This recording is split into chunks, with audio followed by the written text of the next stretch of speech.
guys, how are you doing? My name is Winfred, and welcome to this channel where we talk about life every Friday. And today is one of those Fridays. Thank you so much for tuning in.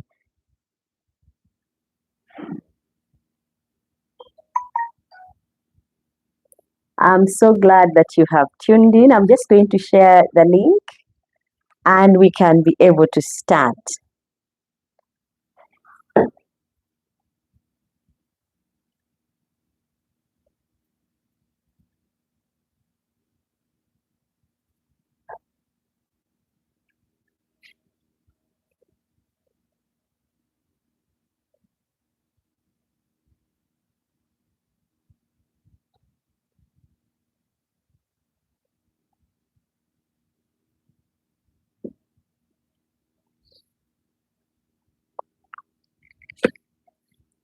I'm so glad those of you who have dropped by for the very first time that you have tuned in.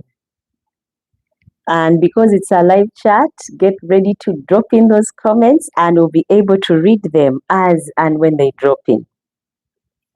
I'm just doing a quick share so that we don't leave anyone behind. And if you have anyone that was looking forward to such a topic, we are discussing childhood trauma in relationships. And if you're one that is interested in that, or you know someone who needs to, air out some of these childhood issues, go ahead and recommend this live. It's a live one, and let us chat Friday night away.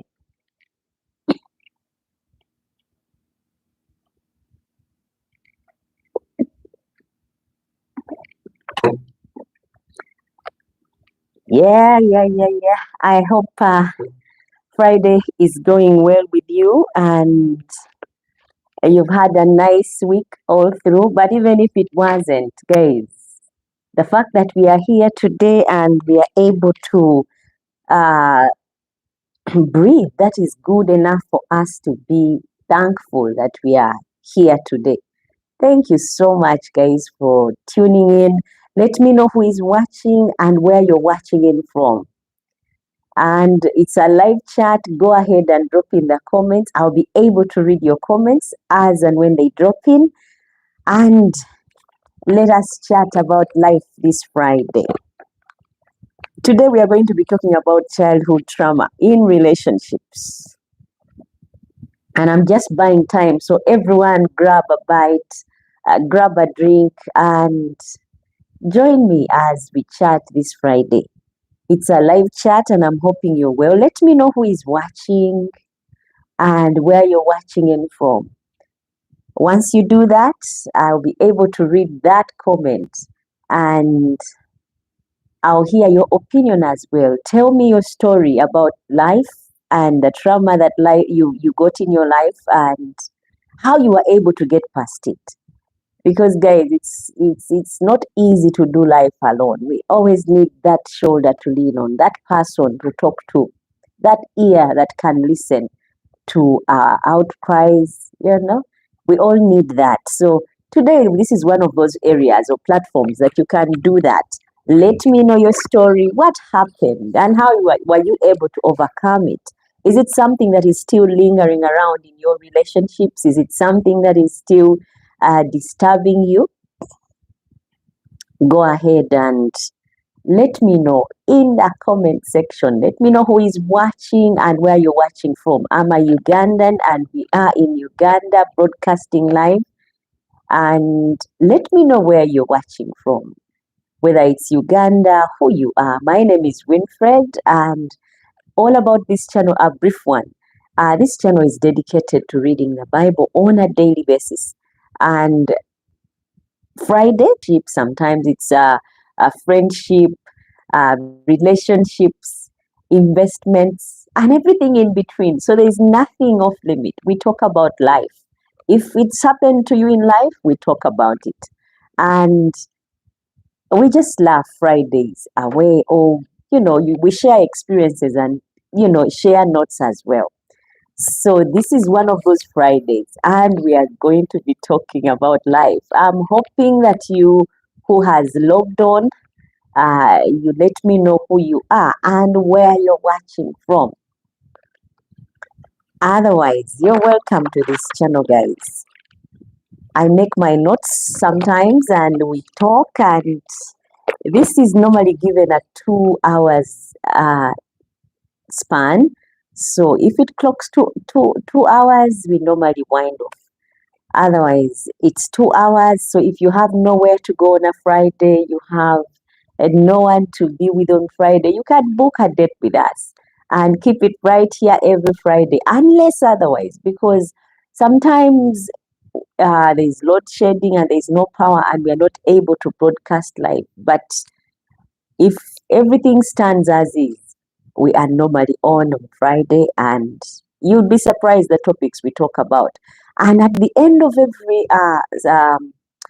chat, there's or podcast, there's a slot where we ask you for which comment you would want us to discuss come Friday.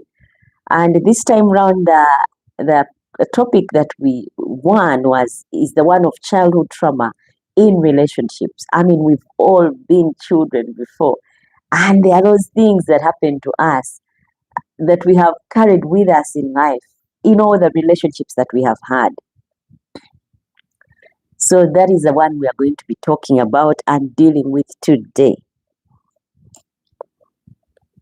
So I'll officially say, hey, everyone, welcome back to this podcast. If you're joining us live, thank you for being here. And if you're watching a replay, I'm so glad you're taking this time to explore this powerful topic with us today.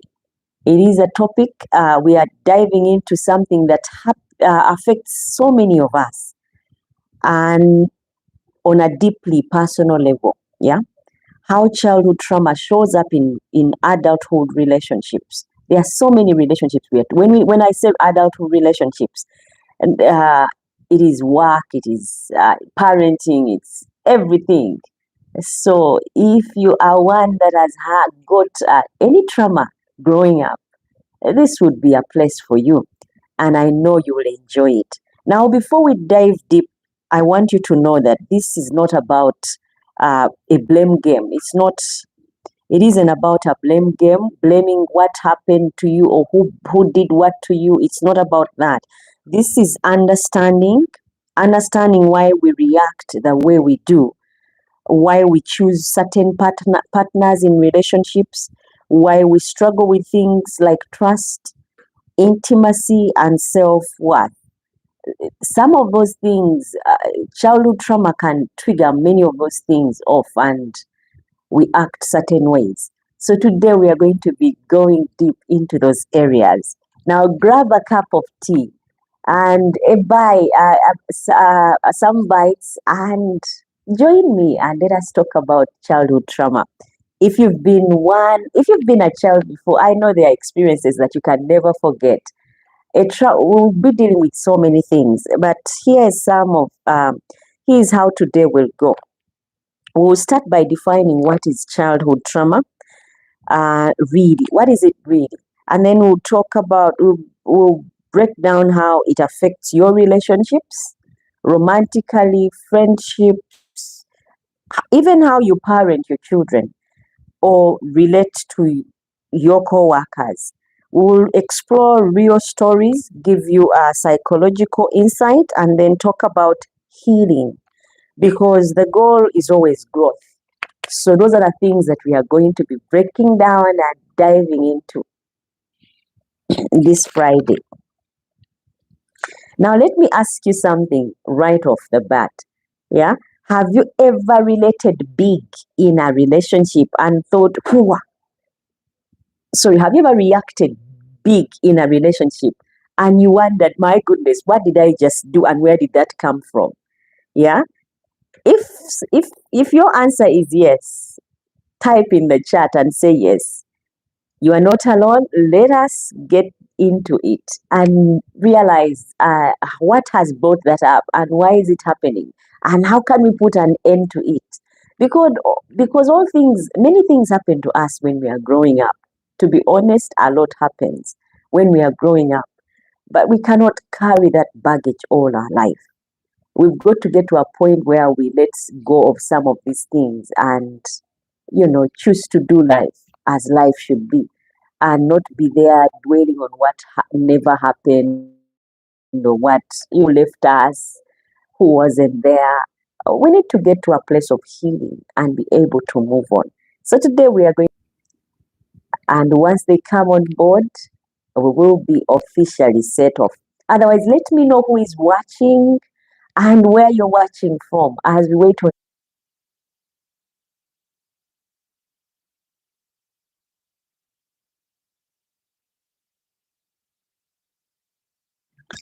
Thank you so much, guys, for hanging in there. Those of you who have been waiting until it has been as usual, my network. And if it is not network, it's power. But apologies, guys. But those of you who have been there, regardless of the network, thank you so much. I can see comments, guys. Yeah, it has been network that has been disturbing us. But thank you so much, guys, for dropping by. And Kirane Corey, you said hello. Yes, hello, Kirane Corey.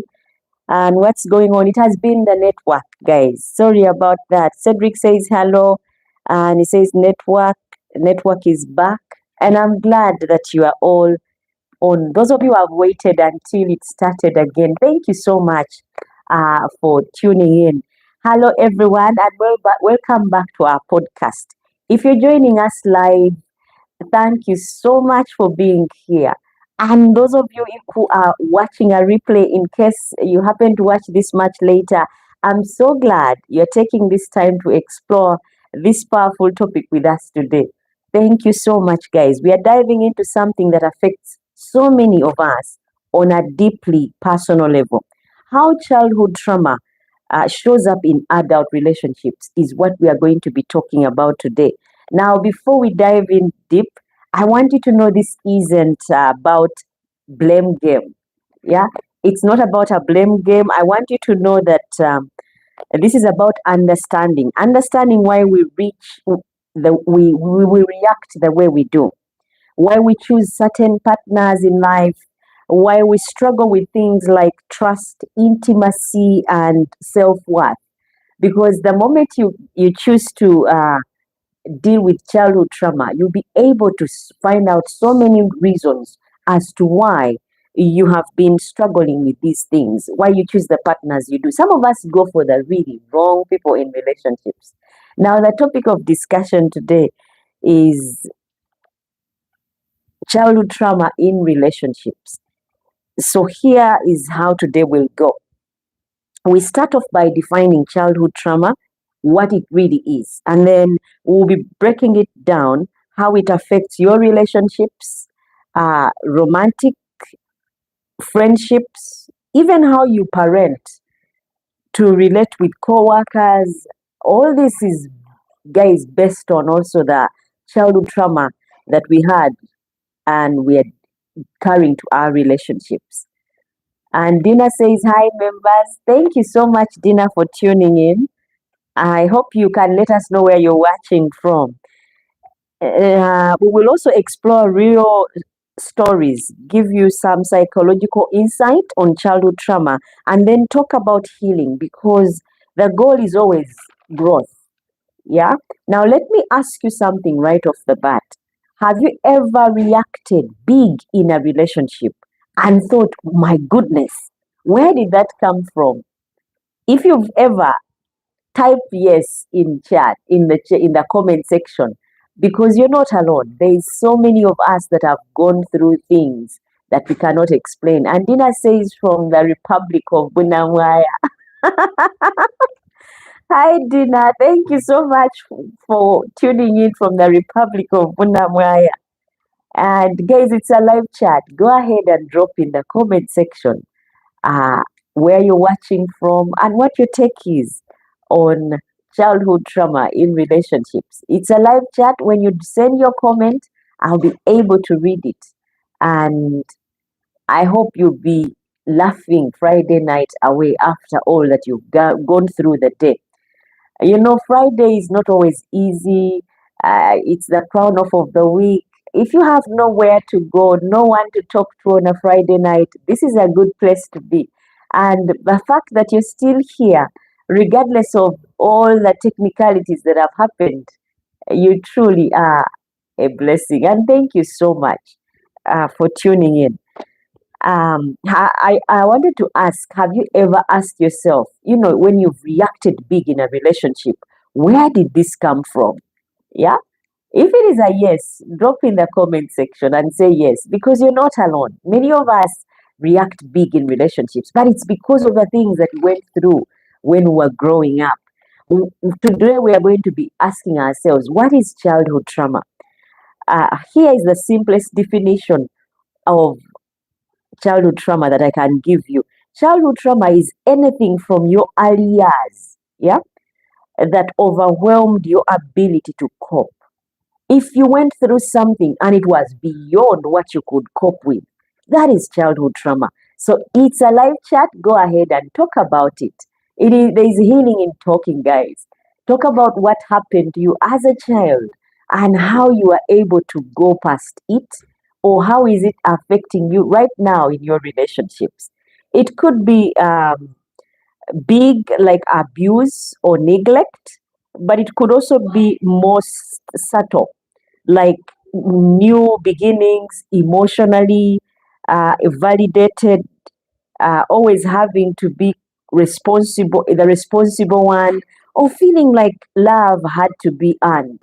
If that is something that you grew up with, you felt like every time when I was growing up, I felt like I had to earn the love of the people that I was living with. That is childhood trauma. That is trauma, because it's not right that we have to earn the love that we get when we are growing up. As a child, there is so much that goes on in our lives growing up. Some of it is neglect, not probably intended. Maybe it's our parents who left. But remember, guys, I said when we were starting that we are not going to be playing a blame game. Hi, Rogers. Thank you so much for tuning in. And thank you so much for hanging in there, even when there was that break in the network. And good evening. Roger says, good evening, everyone. Thank you so much for making time, Rogers. Today we are talking about childhood trauma and how it affects our relationships, or how it affects relationships. So it's a live chat, guys. Let me know what it is that you experienced growing up and how it has affected you as an adult. Yeah. There is so much that we go through when we are growing up.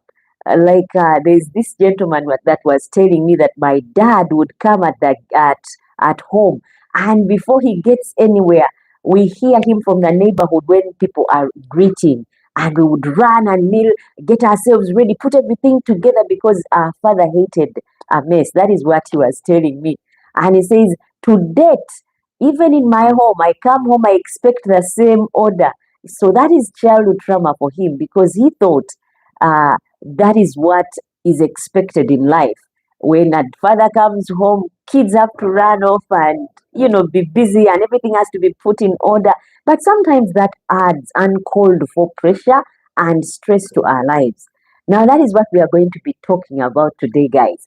If you have nowhere to go this Friday, and you have no one to talk to this Friday, you're in the right place. Let's talk about childhood trauma in relationships. And Roger says, read his comment. Welcome, mommy. Oh, thank you, Rogers. And guys, it's a live chat.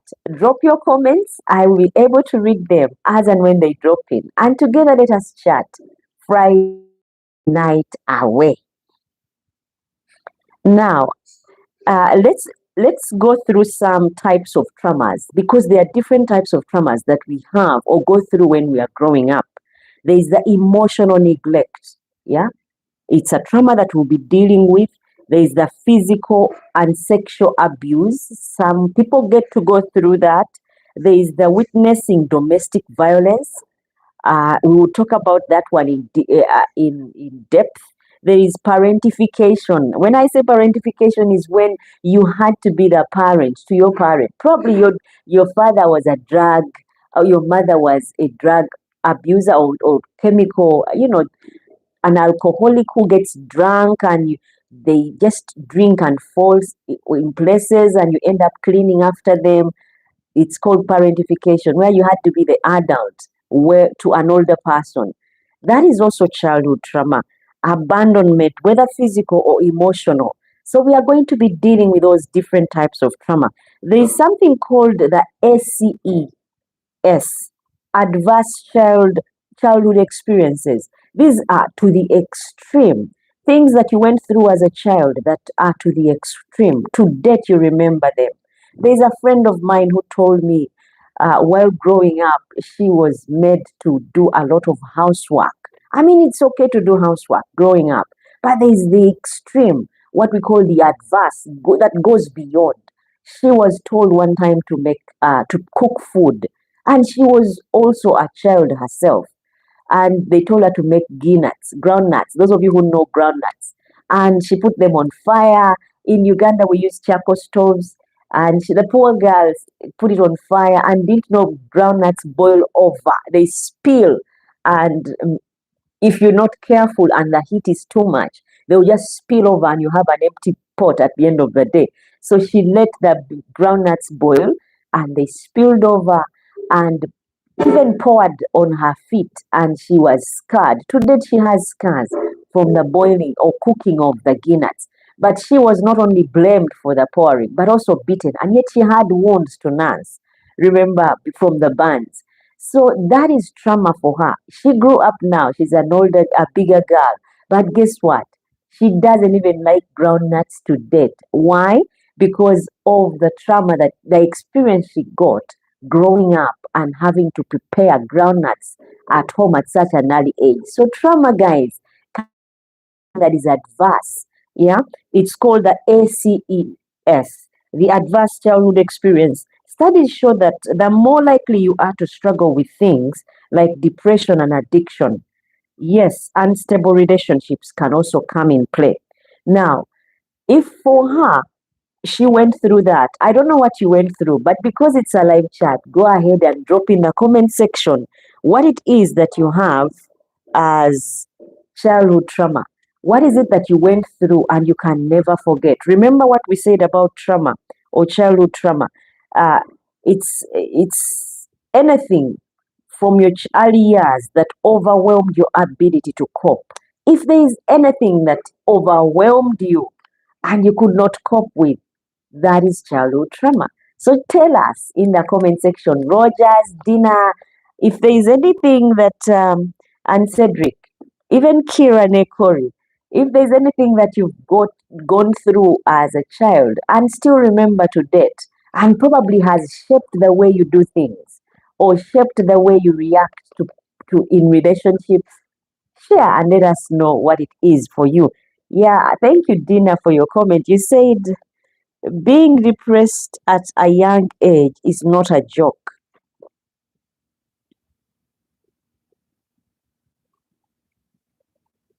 I think Dina is still writing. It is not a joke to be depressed at an early age. Now, like I said, there are things that can cause us to have, trauma. Like I said, it's the emotional neglect. Yeah. An example of the emotional neglect is, you have parents, but they really don't care, or caretakers. Probably your parents were not there growing up, but the caretakers really didn't care about how you felt, how things they were doing were affecting you. That is trauma. And it can really hurt you, and you grow up into this adult that is sided. You always feel like you're always seeking for someone who will hear you out, who will understand you, who will be on your side, who will listen to you. That was trauma for you. That physical and sexual abuse. Many people go through that. If you've been through that, guys, and you feel like you want to talk about it, go ahead and drop in the comment section. We'll be able to read your comment. And I hope at the end of the day, you get some help and feel relief in talking about whatever it is that happened to you. Because if we don't talk about, there's something about Western countries. They have different clubs, they have different associations where you can go and deal with whatever it is that you're going through. Say, like you lost a child, there are those grieving groups. you just went through a divorce. There are those grieving groups, or groups that help you cope with that. If you're struggling with alcohol, there are groups that encourage you so you can stay on the right track and actually quit drinking. If you're struggling with drugs, anger management, they've got these different avenues where they can let out what it is that is bottling within them. Now, for us who don't have, feel free, guys, on this live chat to drop in the comment section what it is that you experienced as a child and how is it affecting your relationships to date. Because there's a story, someone wrote here and he said, his name is James. He says he grew up in a home where his feelings didn't matter. He was told to stop crying or toughen up. And as a child, he learned to suppress emotions. Fast forward, he says 20 years later, now he's in a relationship with a partner and he says he needs to talk. Suddenly, his chest tightened when he wanted to talk to his partner because he had never been hurt. So he says he shut down and lashed out. It's not about the current situation, it's his old wounds that were coming up on surface. Yeah, so this is his story. But again, guys, you can tell me in the comment section, what one word can describe how you felt in your childhood home? Was it safe? Was it feeling safe was it safe growing up where you grew up? Was it lonely? Was it chaotic? Or were you ignored growing up? Like one of those kids that grow up, no one seems to notice you. And even if you fail, no one was there to say, sorry, to see that you are hurt and you get some attention. You know, if there is any of those guys, go ahead and share and let us find healing in sharing. And Cedric says, good evening, everyone. Good evening, Cedric. Thank you so much for tuning in and always keeping it right here. I know we had that glitch in our podcast, but you guys are amazing. Thank you so much for staying on even when you could have left. And it's a live chat. Go ahead and drop in the comments. We are talking about childhood trauma in relationships. How trauma shows up in relationships. First, let's talk about attachment styles. Yeah, we are going to talk about attachment styles. Most of us fall into one of the four. The secure bit. You are either in the secure bit where you felt safe, you felt there was trust, you trust easily, you communicate well. People who grow up where they were secure, you will find that they feel safe. They don't think the world is a place that is waiting to harm them because they grew up in a secure place. They trust easily because where they grew up, they were not people who are doing, sideway things. And you communicate very well. Like I like the way the whites or the Western people always ask you, and they so how did that make you feel? And how are you feeling right now? Well, some of us grew up in places where those were not questions that were asked.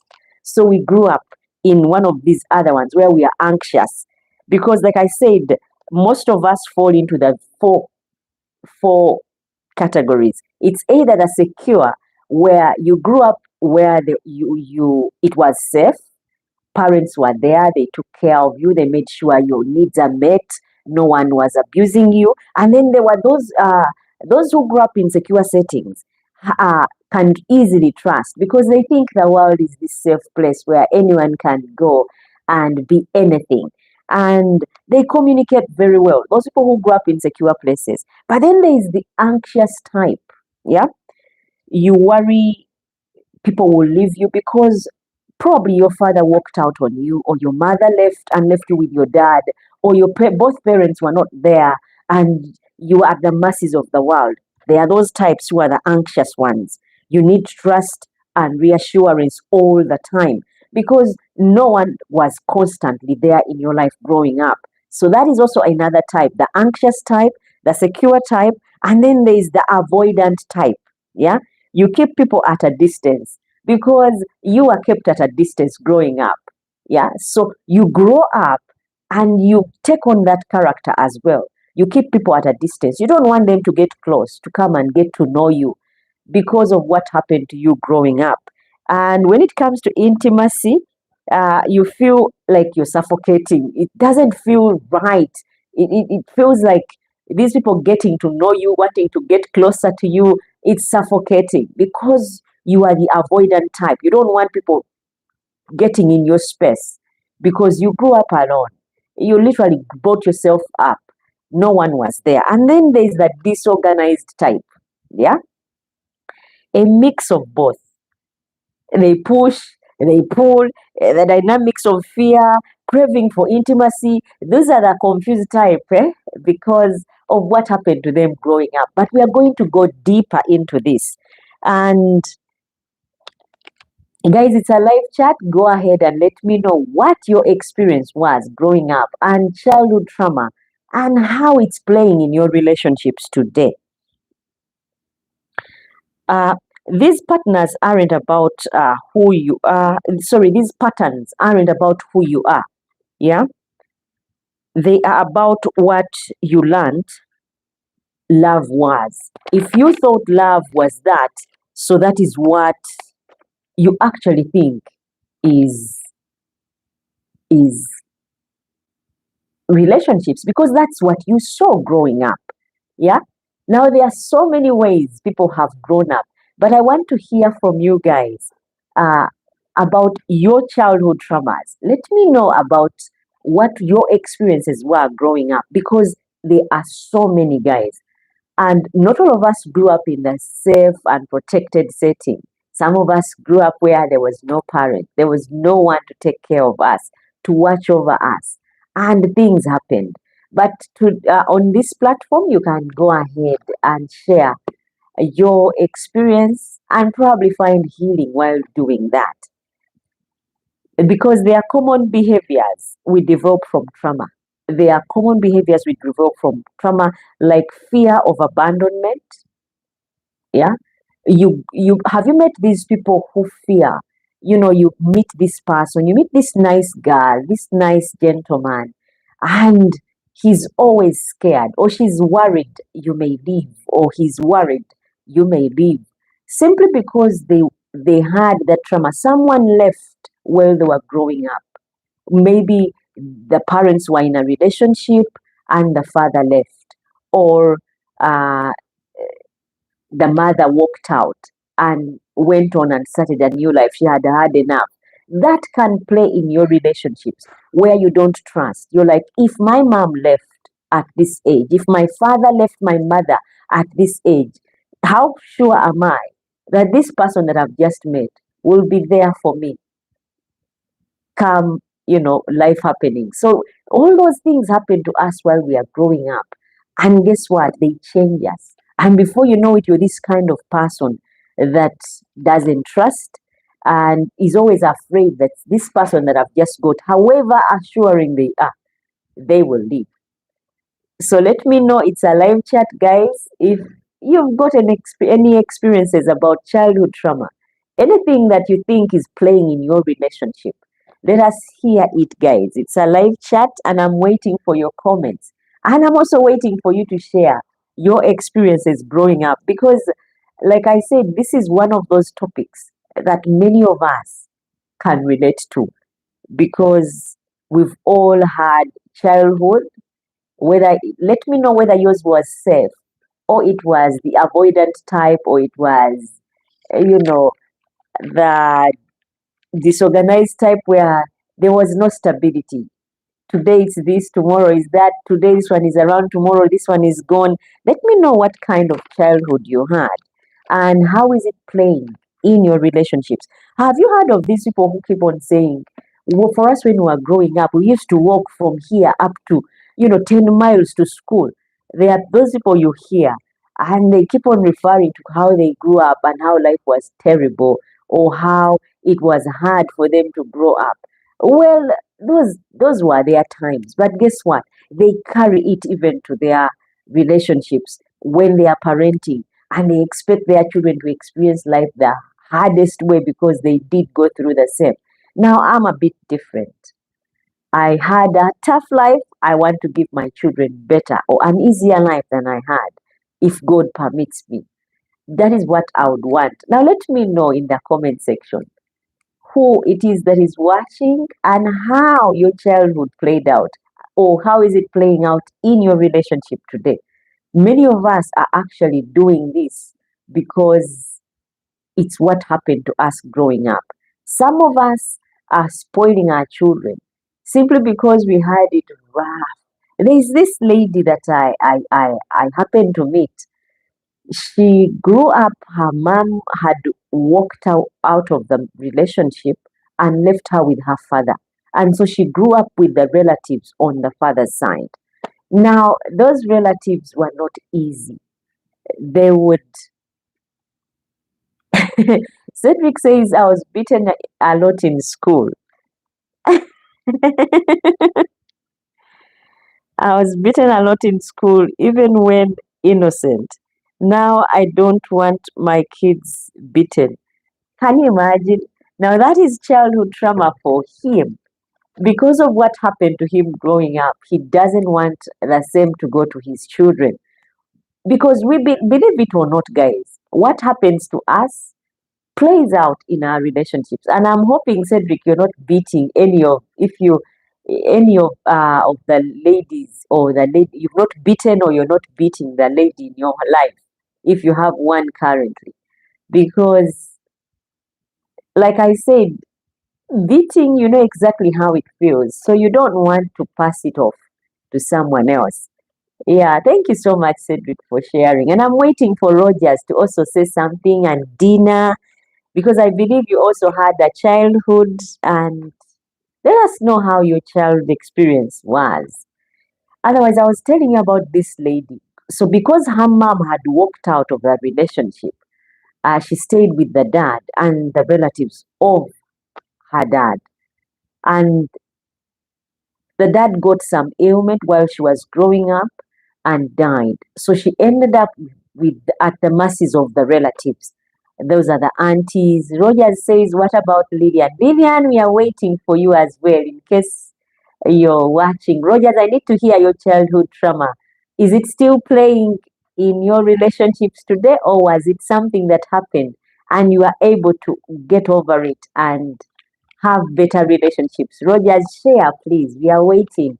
Otherwise, Lillian Rogers is asking that, where are you? Dina, where are you?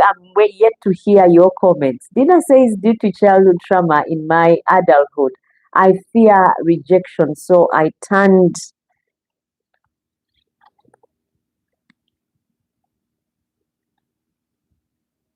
to be people pleasing.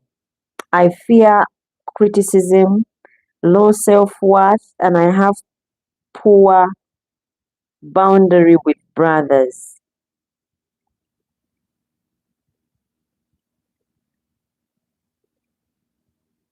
Oh, Dina, that is sad. You say due to childhood trauma, my childhood, my adulthood, I fear rejection, so I turn to to be people pleasing.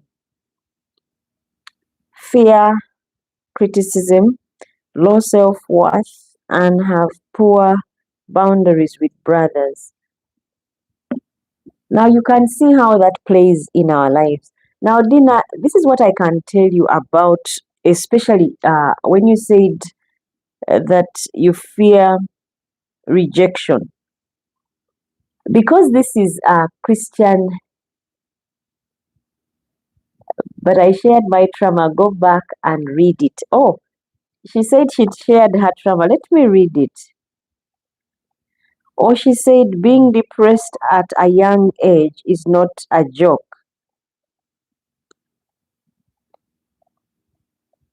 Due to a childhood trauma in my adulthood, I fear rejection. So I turned to the people.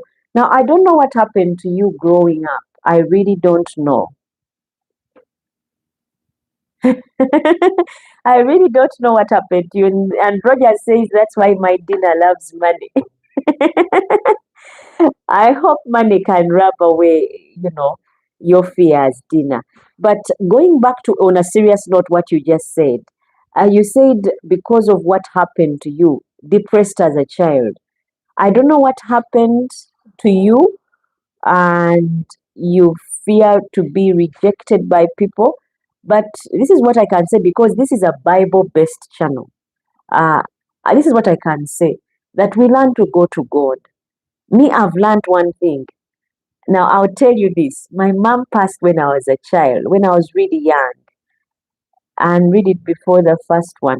Oh, Dina says I go back and read her trauma before the first one. Okay, let me go back and read. I thought I had read it. Maybe you sent another one.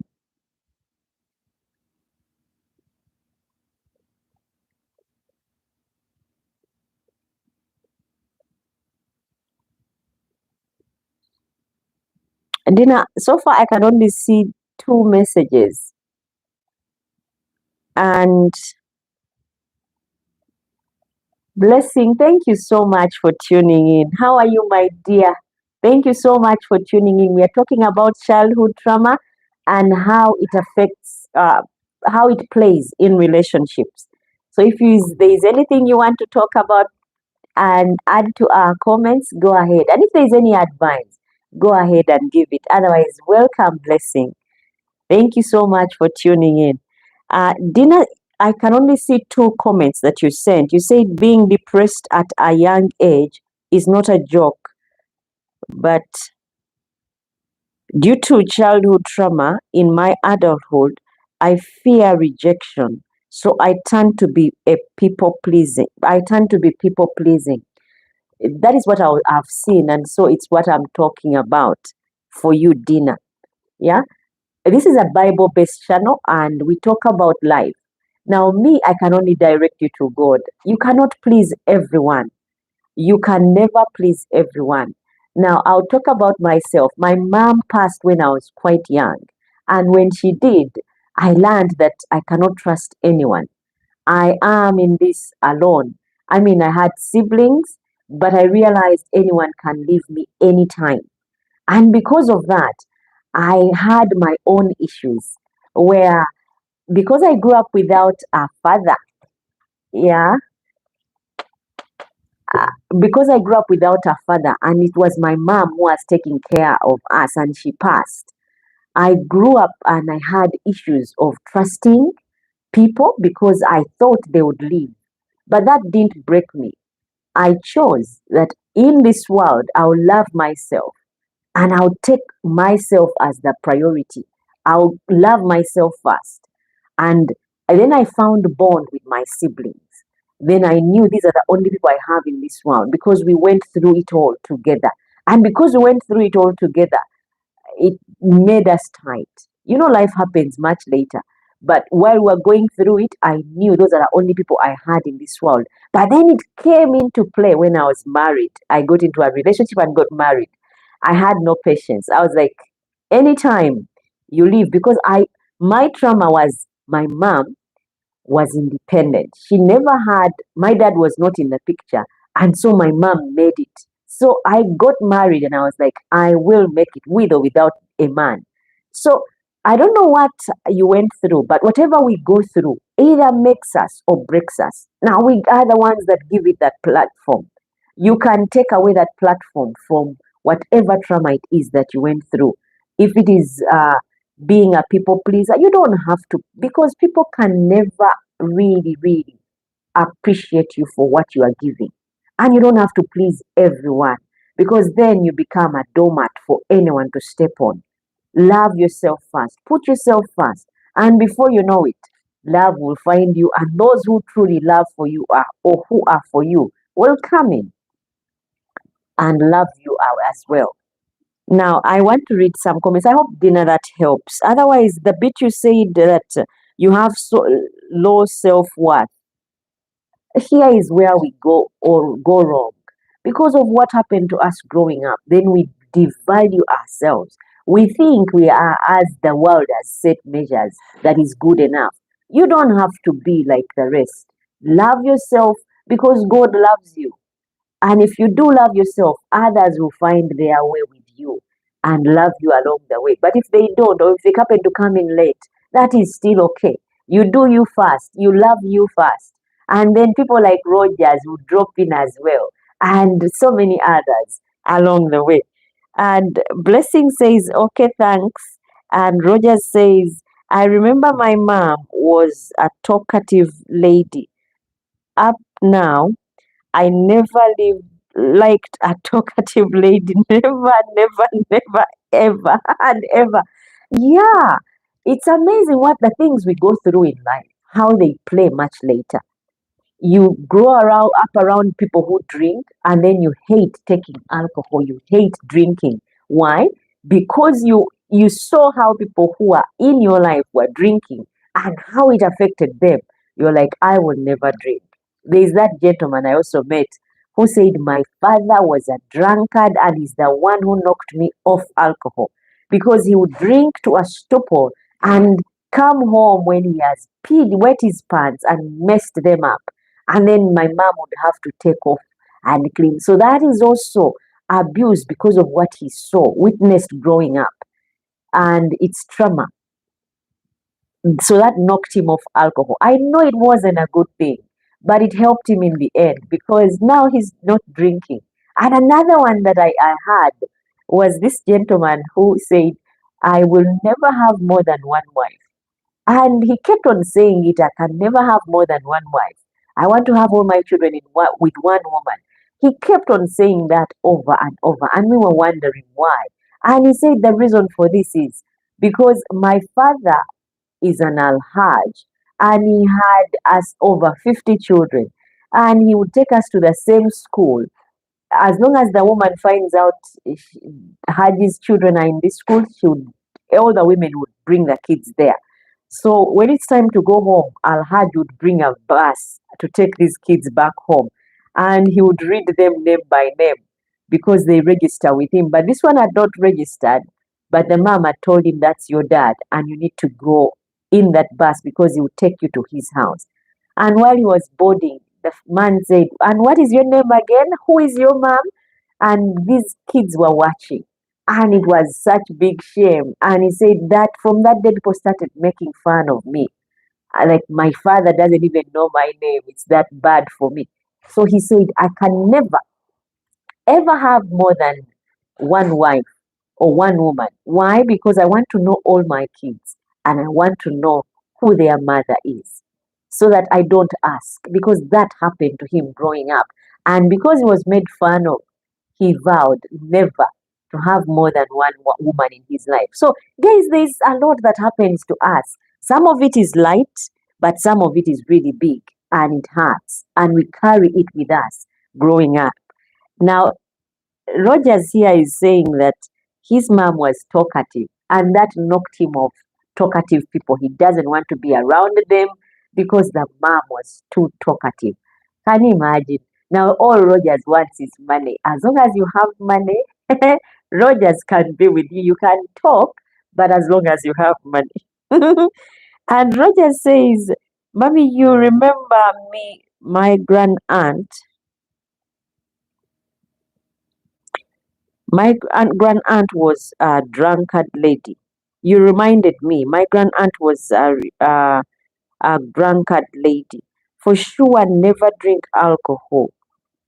I know.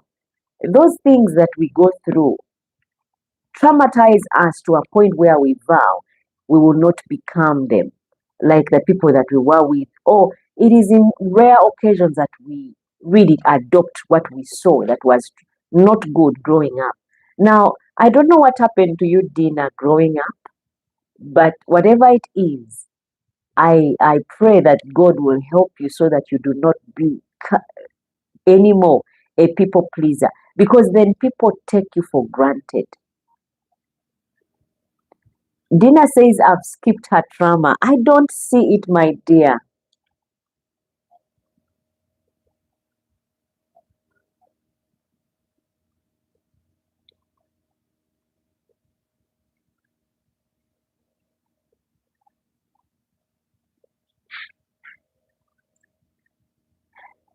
Dina, I can't see your trauma. The only trauma I see is due to childhood trauma.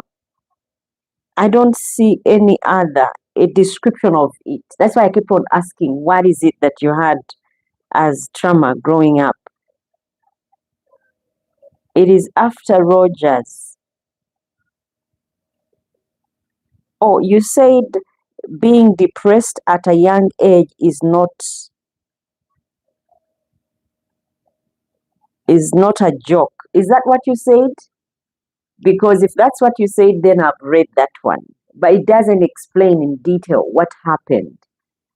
So maybe you can rewrite it if you can, dear, and we'll go through it. But guys, it's a live chat and it's Friday, and the fact that you're here, it shows that you really really enjoy this channel. Thank you so much for tuning in. And if you're not subscribed, you can go on and subscribe. Oh, you said it's after Roger's talkative mom. Okay, let me see.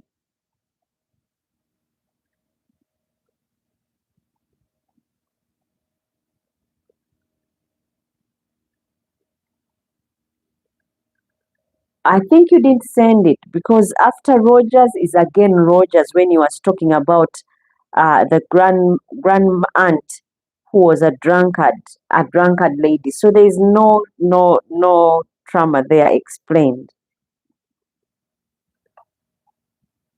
Sorry, Dina. Maybe you can send it again. It's not there. It didn't register. Probably you forgot to send. You wrote and left it at that.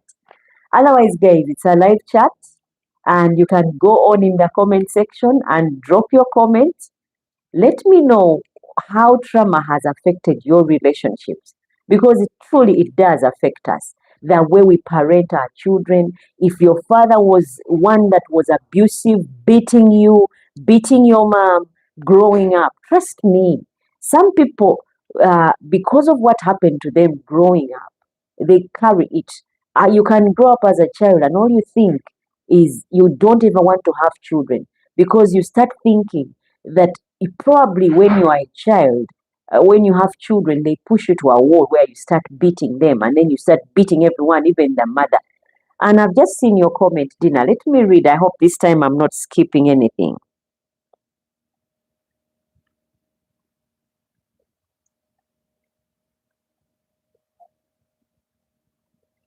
And you have written and said, no, Rogers has said, Dina, comment your teyatuze kazije tujinonye wamu. How? In other words, Dina, your comment really didn't come. I think you typed and didn't send. And that's why we can't see it. Otherwise, everyone can see the comments. And that's why Rogers is responding that it didn't reach. That is why we are not reading it. Otherwise, guys, whatever it is that we go through, because the dad was beating his kids and the mom, this guy said, I felt like I don't want to have children because if children can push you to a wall where you want to beat them, then I don't want to have them. And if my wife pushes me to the wall to the point that I want to beat her as well and I beat her, then I don't want to have a woman in my life. So you see how whatever he witnessed growing up is playing in his adult relationships. So a person who would be enjoying a nice marriage or relationship is playing around with casual people simply because he doesn't want commitment and doesn't want responsibility that leads to what he witnessed growing up. Now, there's also people being people pleasing. Yeah, common behaviors we develop from trauma. We develop being common people pleasing, like Dina has said. We start wanting to make everyone happy. You trust me, you can never make everyone happy. You can try, but you can never make everyone happy. Even when you do the right things all the time, people will always find faults. They will always find faults on you just to put you down. So, being a people pleaser, seeking to make everyone happy, shouldn't be one of those things that we are going for. It should be that you do what makes you happy, as long as you know it is right. I purposed early in life that I'll do what is right. And as long as I'm right with my God, then the rest will find their way. Because I can't please everyone. Like dinner, you try to make everyone happy. Not everyone is going to love you. Not everyone is going to reciprocate your love, your care. So guess what? You just realize that soon and choose to do you. Choose to be happy. Put yourself first for starters. Another common behavior that we develop from trauma is being hyper independent. We depend on, let me first skip that one and go to avoiding intimacy. We can really avoid intimacy because of what happened to you.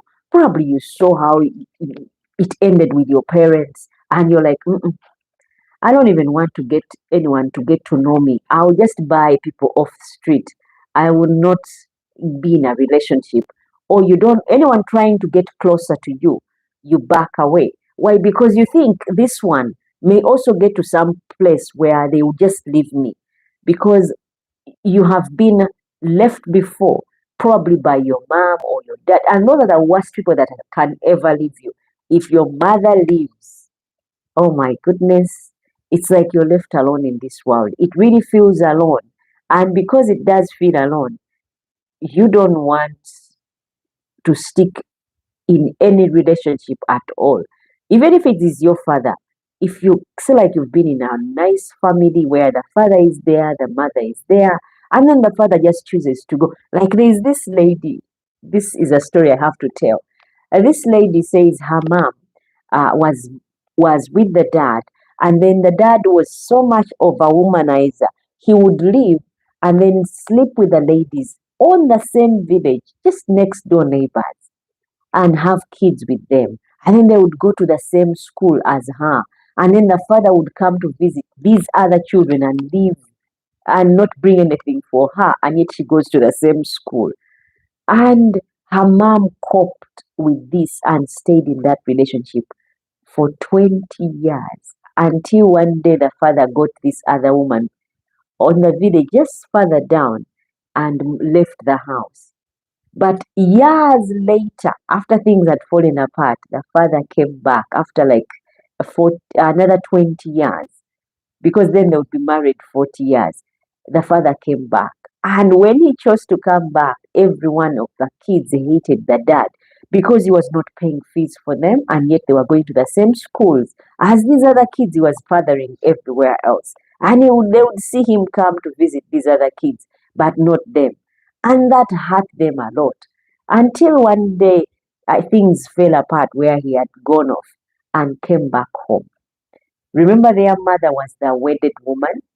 And when he came home, kids didn't want anything to do with him. But the mom was like, he's your father and he's my husband. And I'll let him come in.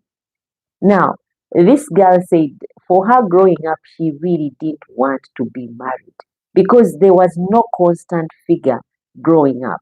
The father had gone off and married their mother, but started sleeping around with everyone that was in the neighborhood and fathering kids. So she had that as a fear that probably I would get married as well. And then my husband would have kids left, right, and center and leave me with these kids to suffer because he never paid fees for them. So there is those fears that we can get, and there is that fear of intimacy. You don't want people to get close to you simply because of what happened to you growing up. And then you can also become you can another common behavior that you can develop from trauma is self-sabotage, where it is you who breaks yourself up. I mean, this person is willing, they've given you this job, but because at home growing up, no one trusted in you to be able to do anything because you were never assigned to manage anything, you think you can't do it. Remember, guys, childhood trauma does not only play in relationships, but it also plays at our workplaces, the way we parent, in our friendships with friends. So it plays in all areas. You can be your own problem, self sabotage, where you are the one who is really breaking yourself up because no one else is there to do it anymore. You do it for yourself. You know, I can't do it. Even growing up, I've never been able to do this. No one has ever trusted me to do this, so I can't be able to do this and the other. But all this is because of what you went through growing up. Now, there is also the fixer type. Yeah. You always find someone broken and you try to save them, maybe because no one saved you. Those are your issues. You remember there is the fear of abandonment one, but also there is also the people pleasing, but also there is this other one who is the fixer. Because you always find the people who are broken and you try to fix them, maybe because no one saved you when you are in this home or in this relationship. No, actually in a home where no one was coming to your rescue while you are suffering abuse, any kind of abuse. So you look for these kids who have been abandoned. You collect even when you have no resources to take care of them, but because you know what happened to you growing up, so you become the fixer. You want to fix everyone. You see anyone in pain, you want to fix them. That is also a result of childhood trauma. Those are some of the behaviors that we develop from childhood trauma. We become fixers. We want to fix everyone. Guys, it's a live chat, and go on in the comment section and drop your comment. Let me know where you're watching from, who you are, how your week has gone, and how childhood trauma is affecting your relationship. If it was a safe one, let me know that you know what, I had a safe one, and so in my relationships, I'm trusting. But there are those things that come into play because of what we went through growing up. Trusting issues is also one of them. Guys, I grew up without a dad, and that played in my life. I really didn't see reason to have a man rule over me or be in my life and be the head of my life. I really didn't. I was independent as they come because my mom was. And so I was like, I can't make it. And I've seen this play even in relationships with my siblings. They are independent ladies. They really can show that they can be able to do life without their partners or their husbands. And they are now married. But it plays really a part. And it takes a different grace to submit. If you didn't grow up in those settings, if the settings were different, you're like, if my mom managed to do it without, I will be able to live without. So you're not submissive, you're not humble, you feel like you can leave anytime. That wildness stays in you because you didn't grow up under those settings, so it's so easy to leave. So that trauma can play in your life because of the father that wasn't there, and so you don't know how to conduct yourself around men. You don't know how to respect a man in a home. You don't know how to treat a man in a home because of what happened to you growing up. Or you don't know how to treat a woman because you didn't grow up with a mother. And so you just disrespect women, you mistreat them because you grew up in a home where there was no mother, or because you grew up in a home where they were just boys. And so when it comes to girls, you don't even know how to conduct yourself around them because all you know to do is how to be boys and how you were treated as boys growing up. A person who has got boys for kids, those homes are different. The dynamics are way different. You find the father is not merciful because he knows you have to hold these boys with the upper hand. So you're a bit strict, you're tough on them. So they grow up more like in a barracks. They don't grow up knowing life can be gentle. You can really be nice. You can be a gentleman at some things. But yet, had you grown up in a setting where the dad was a bit gentle, you grow up also having some kind of kindness to give or gentleness to give out. So childhood trauma, guys, is a big thing, and I hope today we just handle a tip of it because it goes a long way in our relationships. And there are those people who are the runners. Remember the types of people we talked about? They are the fixers.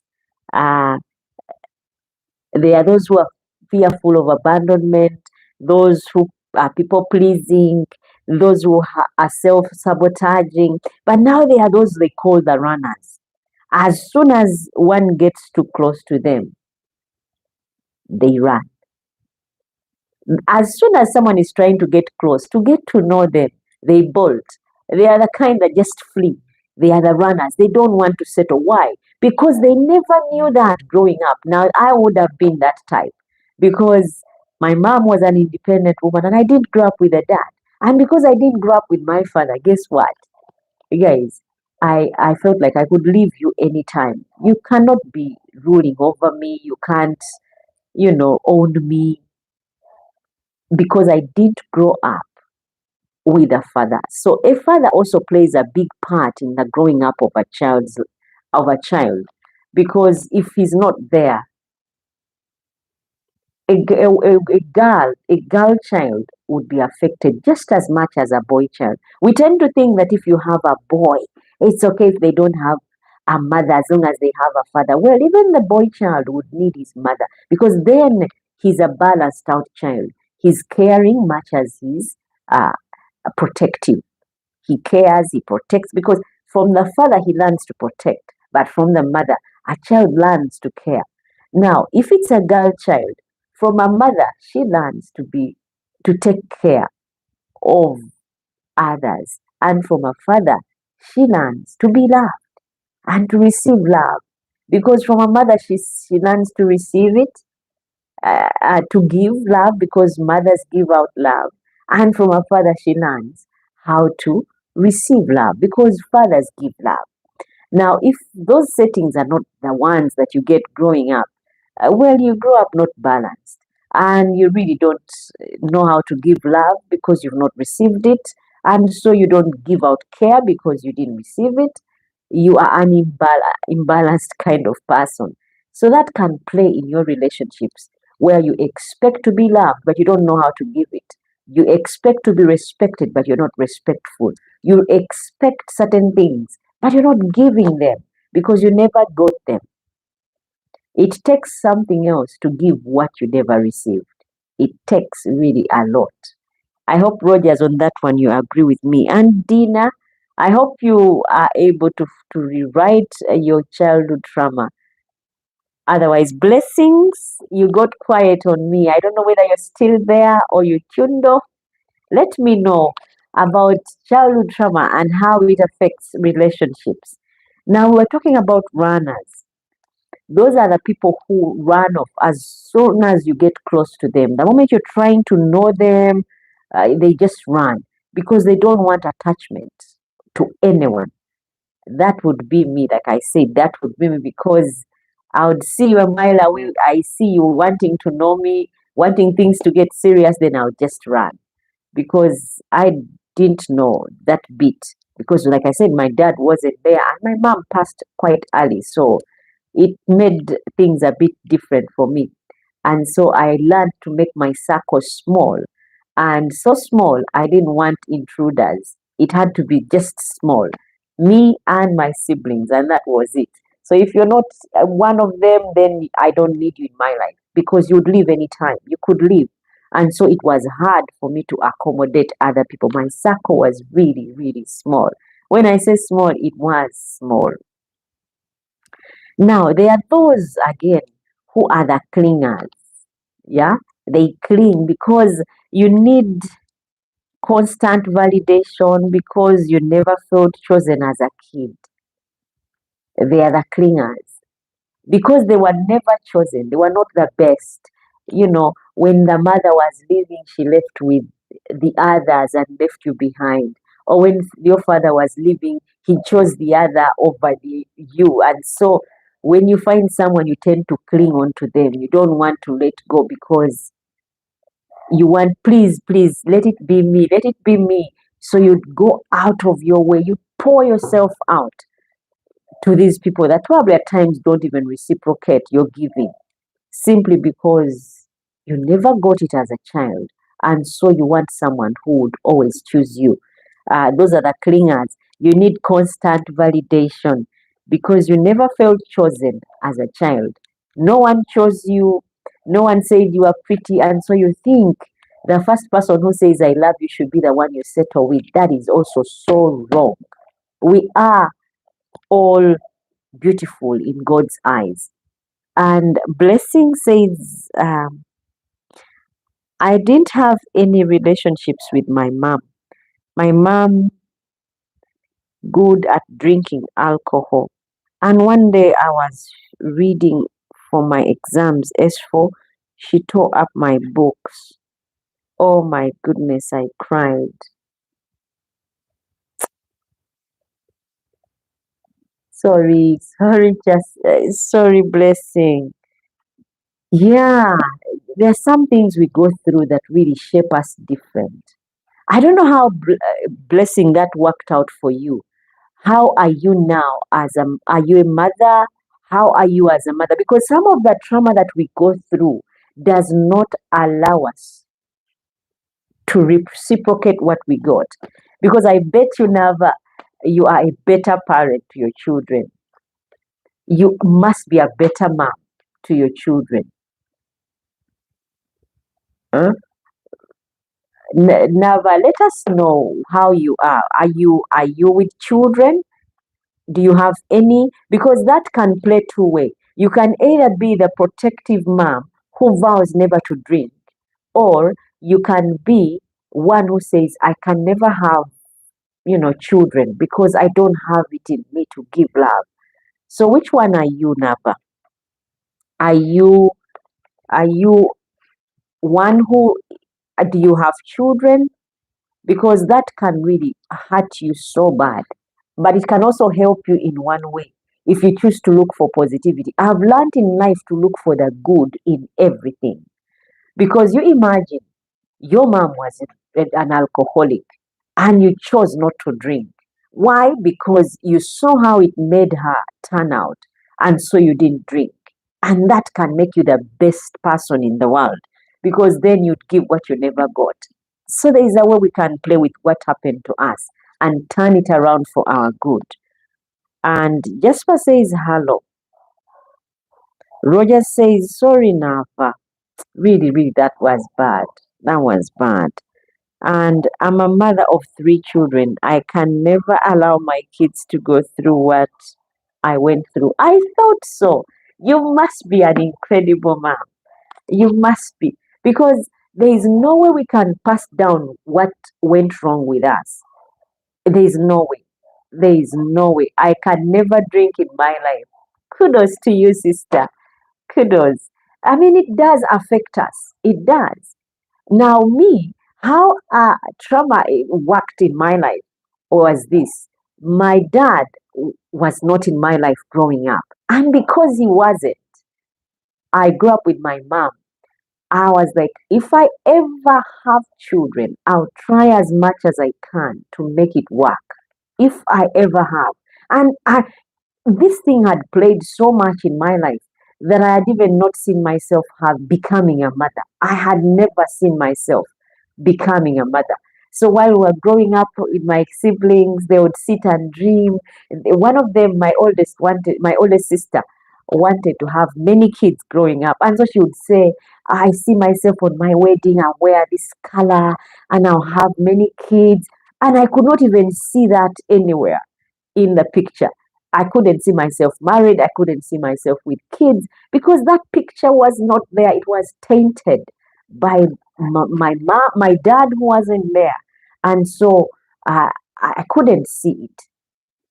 And once it started to be a picture that I could see, I was like, I need to be certain the person I'm getting married to is the right one. And I also need to be certain that I can love this person forever. Because if I can't, then I don't want to waste his time. Neither do I want him to waste mine. And it's partly why I vowed to make it work regardless. Because I don't want my kids to experience what I experienced. That, not feeling, not knowing what it is to live with a dad in the house. not knowing how it feels to, call your father daddy, because he's not there and he wasn't there. So I wanted my kids to have, if God gives their father life, that they could be there and have a father. So I was willing to give it all so that my kids can have a better picture. Thank you, Nava, for sharing. And kudos to you, my dear.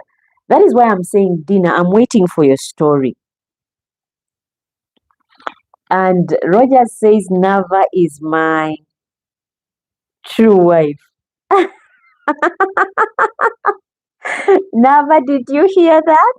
Now, Rogers, you need to remember, Nava is married with 3 kids. In case you have forgotten, she is married. You need to find your one, your true one that is not married.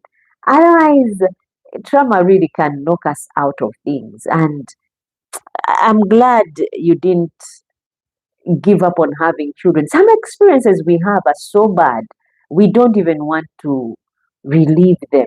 You start worrying. There's this lady that I met who said, Ah, my mom died. My mom was born alone. She gave birth to me alone. Now, if something is to happen to me, I don't want my kid to suffer, to bring any kid into this world and they go through what I went through. So I will never have children. So that's how she went on. She chose never to have children because she was worried history may repeat itself, where her mother died with having given birth to just her, and yet she was the only one born to her mom. And so that's how she ended things. She said, I don't want to ever have kids. And it looks like right now it's even too late for her to even have one. And I'm going to read these comments that have just come in. Guys, it's a live chat. And if you're watching, go ahead and share your trauma. Let us not be all the only ones who are sharing. In talking about things, you get healing.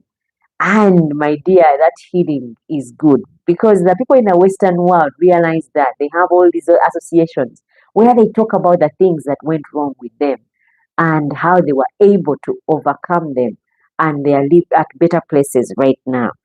And Blessing says, I know I'm married, darling. Rogers, Blessing is married, like I was saying. So mind the gap, my dear. Find your own. Otherwise, Dina says, I also grew up with a stepmom. Something that annoyed me a lot because I was ever given leftovers. That is really, really bad. Really bad. That is bad, Dina. But guess what? There is a loving Father to whom we can never become steps. We can never become steps. And I'm sure now that you're grown, you can get whatever it is that you did get. But I know it doesn't remove the pain that you felt growing up, feeling alone. If you say leftovers, I'm thinking her kids go to school before you do. I'm thinking they get clothes before you do, or they give you what can't fit them anymore. And that can be a terrible place. But I pray that the peace of God will work wonders in your life, that His healing hand can heal you and give you that place where you don't have to feel like you deserve, you are the second best, because you're God's best. There are things we can do and we don't think much of them, but we are doing them to people. And guess what? It hurts God Himself. The Bible says He created us in His image. And because God created us in His image, guess what, guys? He is always watching. He is watching. I mean, if you are the manufacturer of a phone and you keep tabs on these phones and you keep on updating, keep on putting out new phones, same applies to us and God. So, Dina, this I hope it brings healing to you. That God was watching all that. And I bet you those children that she pampered, or those things that she did for her kids while she treated you ill, I don't think her kids are in a better place than you are at now. But if they are, God is a fair God. Trust me, they can't be better off than you. And if they seem like they are, not, I used words like they seem. I know of this lady who used to really mistreat her stepchildren. There were two children, and he used to mistreat them and treated hers well, gave them, school supplies. They went to school on time, their fees was paid on time. But one time, uh, her, these other stepchildren grew up because they don't stay young for long. They grew up. And because of what they went through growing up, being able to take care of themselves with nothing, they are survivors. So you can throw them anywhere and you find them thriving. You can, they can just go to a village somewhere with nothing and find them with things. But these ones who are pampered, you can't even leave them anywhere and find them with anything. And they keep on wondering, why is it even the man who was our askari, the one who was taking care of our compound, is driving and we are not driving? Why is it even the one who was cleaning us while we were young is at a better place than we are today? Because God is a just God. And I pray that justice is served in your case, Dina. And you know that you're loved by God and you're not his second best. The moment you discard those attires of being a second best, guess what? You take your rightful place as a child of God and take up all that God has in stock for you.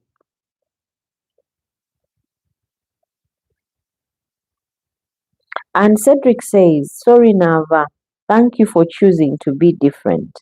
Many people struggle and continue the abuse. Yeah, there are people who really continue. Your mom was a drunkard, you also take on to alcohol quickly, and then you don't discard it, and you just continue drinking, and you pass down even worse than what your mom passed down. That is what Cedric is trying to say. Thank you so much, Nava, for choosing to take that route. And Roger says, I don't care. So, Nava, whether you are married, he said he does not care. You are his wife, his true wife. Ah, Rogers. And Blessing says, you are right, Winfred. That's how we heal. There is healing, truly, guys, when we talk about what we went through. One way I realized that is when I observed the people in the Western world. Those guys have, groups for anything. You've just say like you've just went through a breakup of a relationship. You are not married per se, but breaking up in relationship. They've got a group for that. You are suffering with you want to quit drinking.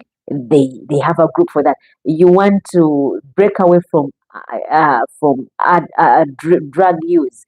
They they have a group. You've just lost a loved one. There's a group for that. You just miscarried. There's a group. There's a group for literally everything.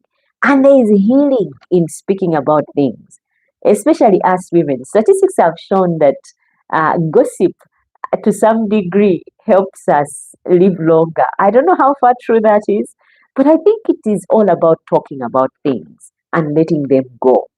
Now, like Dina, what you went through, I hope you don't live in what happened to you then and carry that over and over, and it molds you into this person that is going to please people, that is clingy, that is that doesn't think much of themselves. They think they do not deserve, they don't belong. That was bad and ill that happened to you. And I pray that God heals you and gets you to a place where you see better of yourself. And Cedric says, Dina, hello, I believe you're not eating leftovers anymore. Dina, are you still eating leftovers? Because I don't believe the same either. So you should see yourself better, the way God sees you, regardless of what happened growing up. Like I said, I grew up without a dad. And I didn't think much of men. I didn't even know how to conduct myself around men. I thought men are different creatures that are ununderstandable. You can never understand them. That's what I thought of myself. And so uh, it was hard. I don't know, maybe my husband would tell you one time, it was hard for me to let him in because it took time for me to know that this one will stay. He won't be like my dad. He will be around. But the trust can also be tainted where you have trust issues. You can't trust men because your father was not there. You're wondering, why did he even ever have a relationship? How did I come into play? Was I ever loved? Once you try to dig in so deep, it will keep you depressed. But if you keep that in the past and choose to move on, life becomes beautiful and you get to start living and enjoying yourself. I pray, Dina, that like Cedric says, since you're not still eating leftovers, he believes you're not. And because you're not still eating the same leftovers, succeed in life and let your enemies see you succeed. That will poke them. If your stepmother is still there, she will get to see you succeed and hang herself over that. I'm not really literally saying hanging, but she would have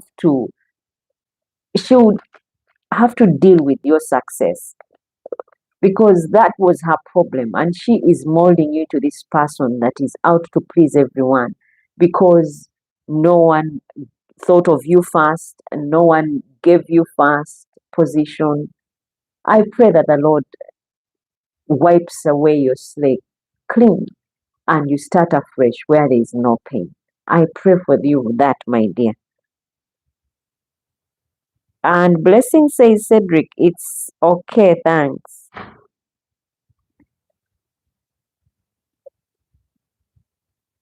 Dear God heals indeed.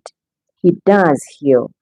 He does heal wounds. I mean, I'm a better wife now because of what God did in my life. Had He not, I don't think I would be where I am. I had no patience, no tolerance. Like someone who sees, in Uganda, we have a saying that the one who has been bitten by a snake, even when you see a rope, you jump. Why? Because you've been bitten by a snake before. And so anything small, you jump.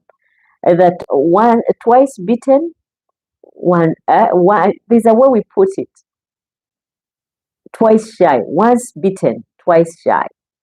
You don't have to be beaten twice to, shy away from a situation. So I would literally keep myself away from anything that would get me into what my mom got herself into. But God heals and He heals. Time heals and God heals if we let Him. If you allow Him to take over, Dina, He will. And He will help you realize that you deserve the best. You're not one who deserves leftovers. You're not one who deserves handouts, the scripts. You deserve more than that. And you can have the best that is out there.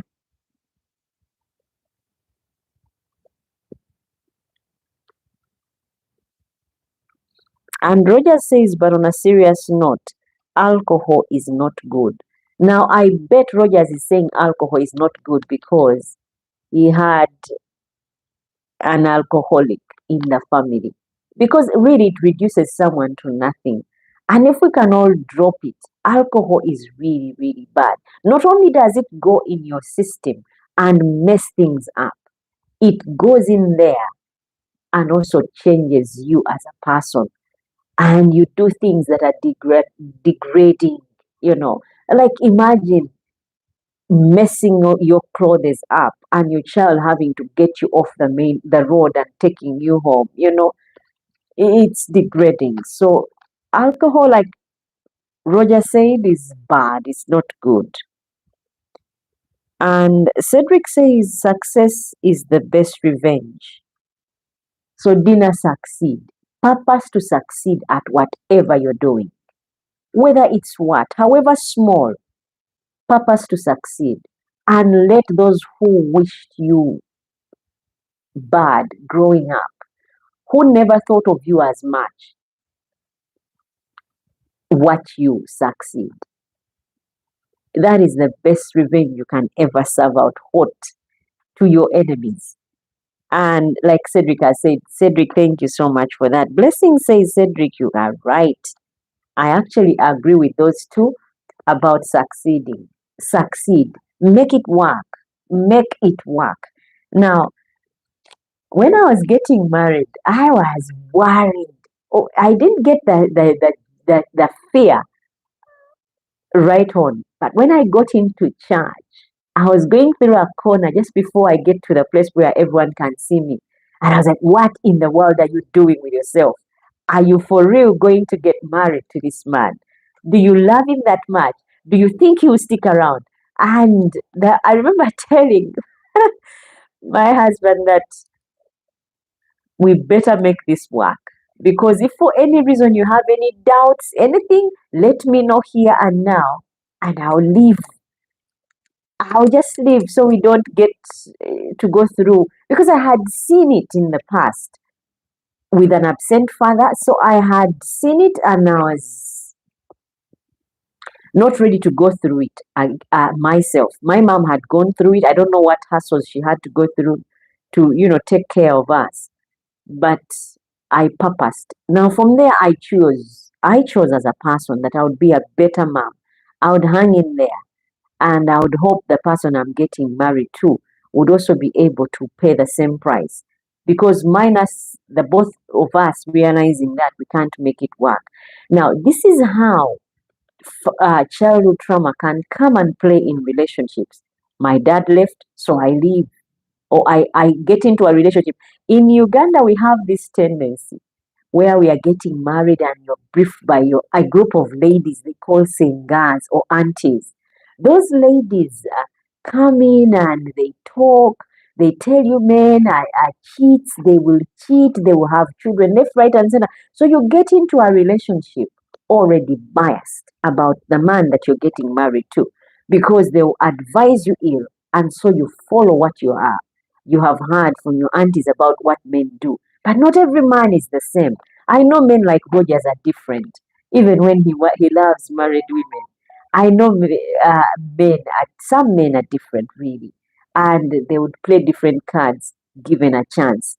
But others are the same. But not everyone is the same. I've said before. But the trauma of the things we go through can keep us. Like if you've had an absent mom and you're like, I don't trust women.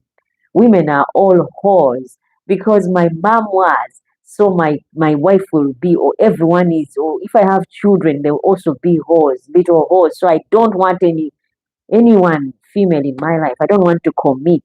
And so there are men who have lived like that simply because of the mom that wasn't present when they were growing up, or uh, the mom that left, or the mom that they never knew, you know. But I pray for healing for anyone who has gone through that. Now, we were talking about the kinds of people that are out there. They are the fixers, like I said, they are the runners, like I was, and they are the clingers, who cling. You need constant validation. Someone has to be there constantly telling you, you're pretty. I love you. We will be together. They are those clingy type because they never felt chosen as kids, and so they become clingy. But then also they are the peacemakers. Yeah, the peacemakers, you avoid conflict at all costs because as a child, conflict meant danger.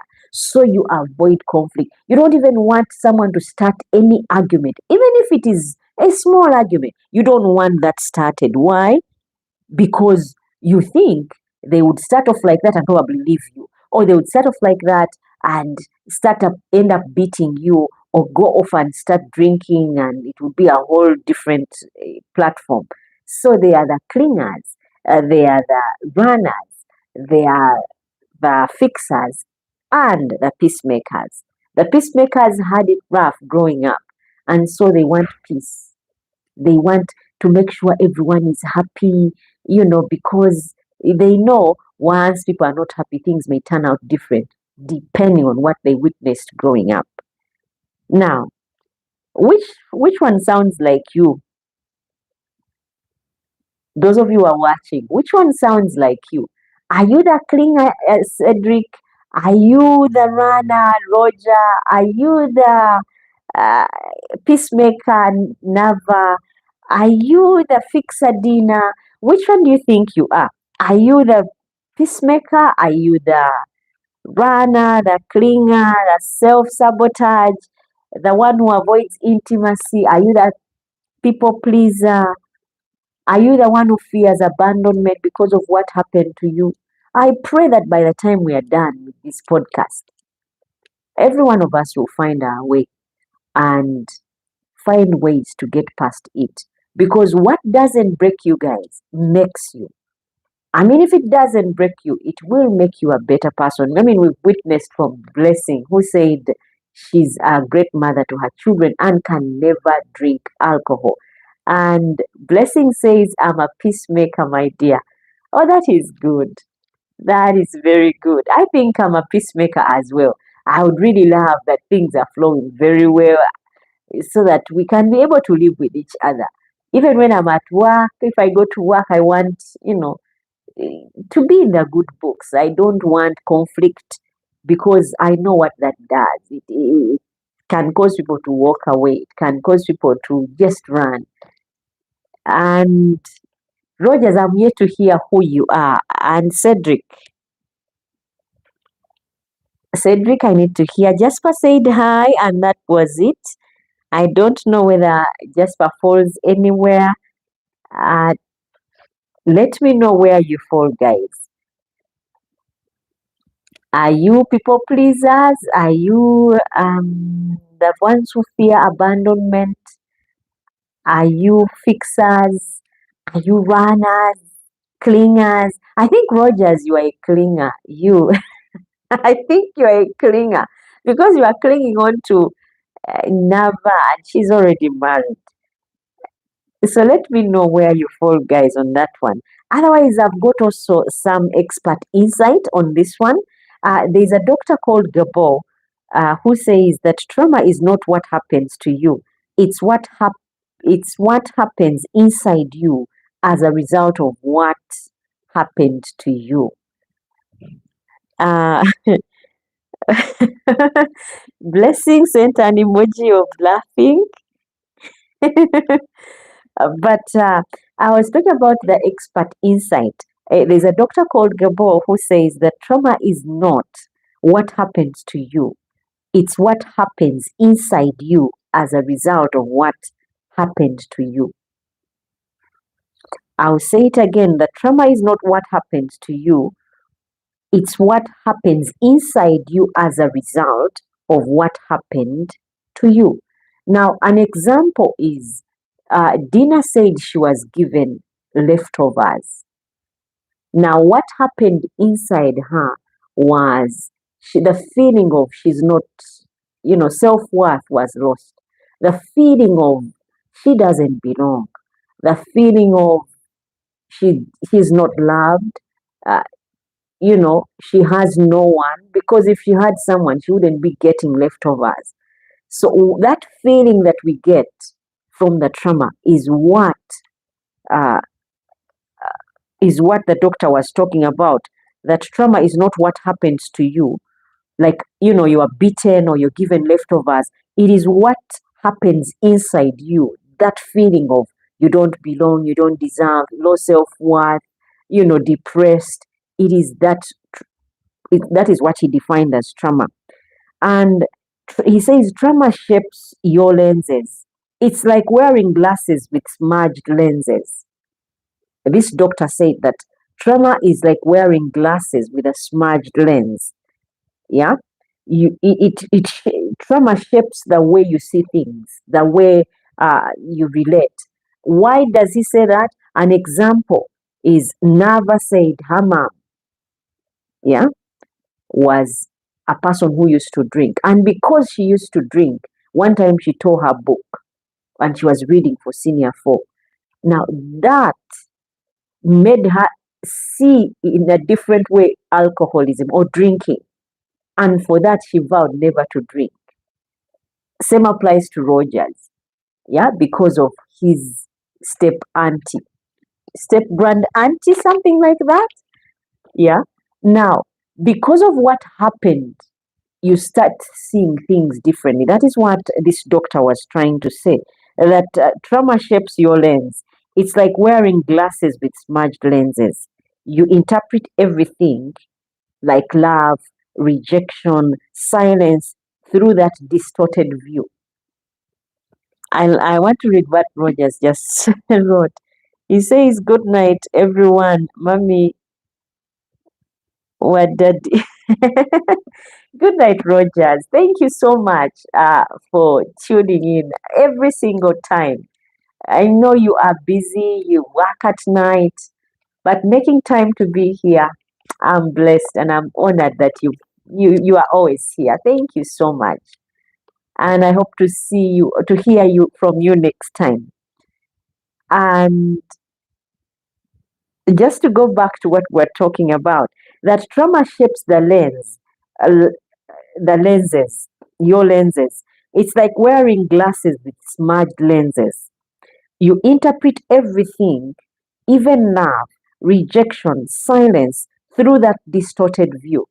If you are hurt, if you are left alone, if you are betrayed, if you are neglected, if you are abused, you start seeing love and life through those lenses. Like I told you, I had an absent father, and because I had an absent father, I used to see men in this way as though they are not even there. I had learned to live without a dad, and so I learned to live without men because he wasn't there. So I was like, I don't need a dad because I don't need a dad. I don't even need a man. Yeah. And it would have been easy for me to pass it down to my children. Why? Because I was seeing life through the lenses that I was passed down when I was growing up. Now, Dina, also, I pray that those lenses are lost. Yeah. Why? Because you're not eating leftovers now, and you deserve the best that is out there. You are worth more than your stepmother put it. I know there were harsh words exchanged somewhere along the way growing up for you. But guess what? If you drop those lenses, you'll be able to see yourself better, like you deserve the best, that you are somebody. You are worth fighting for, worth loving, worth, and you stop pleasing people. You start doing you.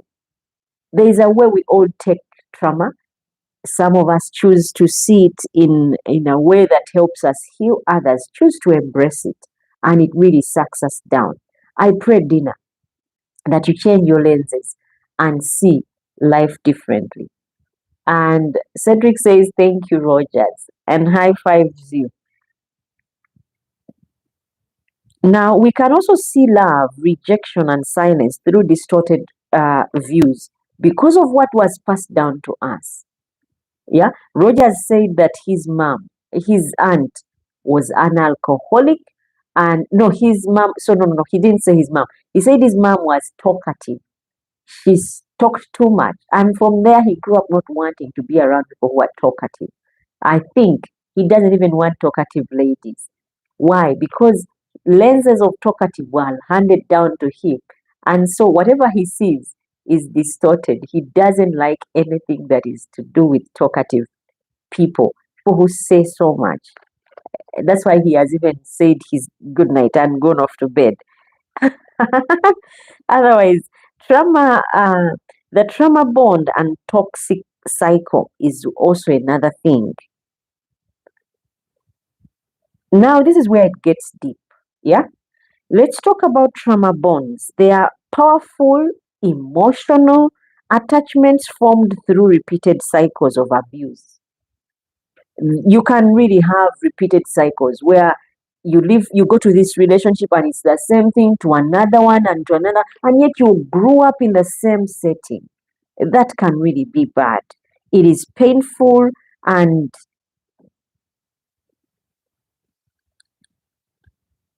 it's really bad. This is where, when I say this is where it gets deep, we talk about trauma bonds.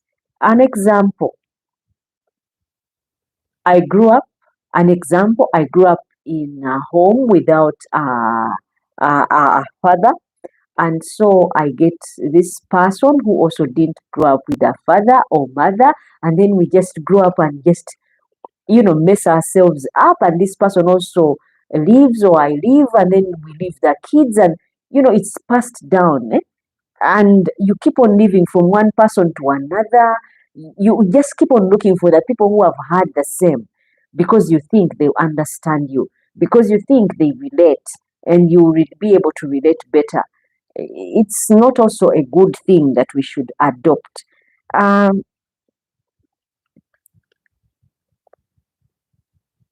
an example is you are in a relationship that hurts you, but you can't leave. Why? Because there are just enough good moments to keep you hoping. Yeah? It becomes an addiction. I give you an example. You are in a relationship that is hurting you, but you don't leave. You stay there because you know there are some good moments that keep you hoping that no, he will change. Things will get better. Yeah. And yet you are getting addicted to such relationships. You leave this one, you get to another one and another one, and these people are hurting you. No one seems to care about you. You need to step up and be like, you know what, now time to love me. The moment we start loving ourselves, guys, people will learn to love us. But if you don't love yourself, no one will take the time to love you. I told this to someone, she cried when I said it. I said, learn to love yourself, because her husband was neglecting her all the time, abandoning her. And I told her, you just need to take a step back and start loving yourself. The moment you start loving yourself, the whole world would open up and start loving you. But if we don't see much of ourselves, think much of ourselves, we think we do not belong, we do not deserve, no good can come our way, even the world will pick up on that and treat us that way. But if we start loving ourselves, guess what, guys? It will be a better place. Have you seen some of these hot ladies? They don't seem to have much going for them, but they carry themselves with confidence, and you really want to know what it is that they are carrying, because they carry it so well. They are owning themselves. You are a thick woman. Go ahead and own your thickness, and everyone will want to have what you have. Not necessarily that it's the best, but they will want to, because of curiosity. People always want to have what they don't have. Yeah. You have something, you own it. You are not treated well growing up. Start treating yourself with certain things, requirements. You say, I don't no longer go to the village unless, if they don't do this for me, I won't do that. Have standards. Love yourself to a degree that others will honor you as well.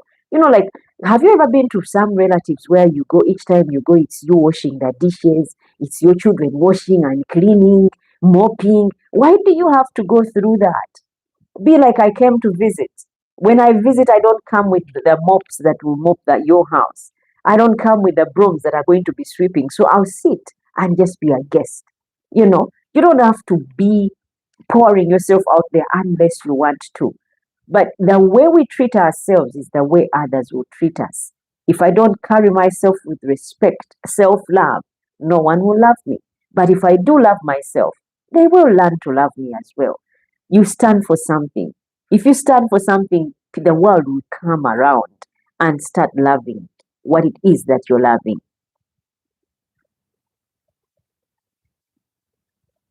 And Dina says, people pleaser. Also, Dina is a people pleaser. Dina, drop it. It's not good to please people.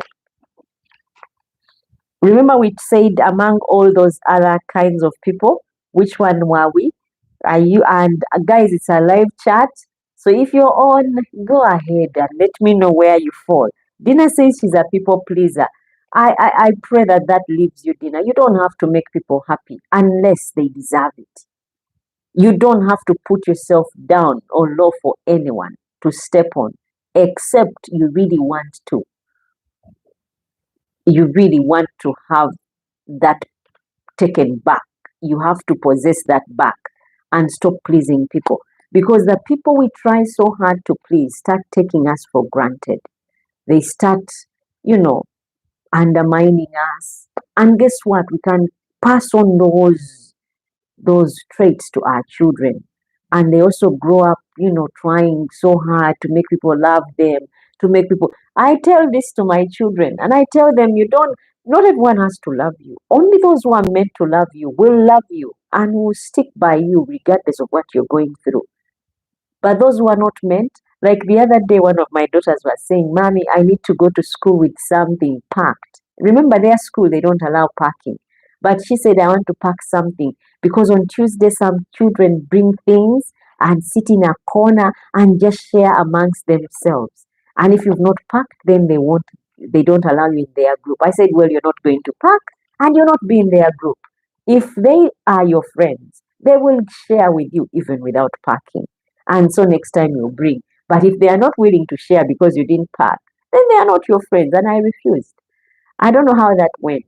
But I'm trying to teach her that no one can own that right with her. We don't have to. Dina, when you become a people pleaser, you're giving these people your life to handle, to manage, and to play with as they want. If it is a man, he will hang around you, and then after you've licked all his wounds, then he'll leave, and then another one will come. If it is uh, relationships with people, they will use you and drop you. You don't have to be pleasing people. You don't really.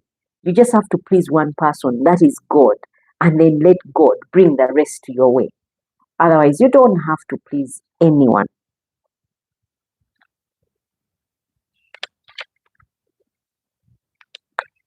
Now, there are signs of trauma. Signs of a trauma bond. You feel stuck no matter how much pain you are in. How you know that you are in a trauma bond? You are in a relationship, you feel pain, but somehow you don't leave. You can't feel that liberty to leave. That is a sign that you are in a trauma bond. Those are signs of a trauma bond. You are in a relationship that is not working out for you. You feel stuck no matter how much pain you are in. You feel stuck.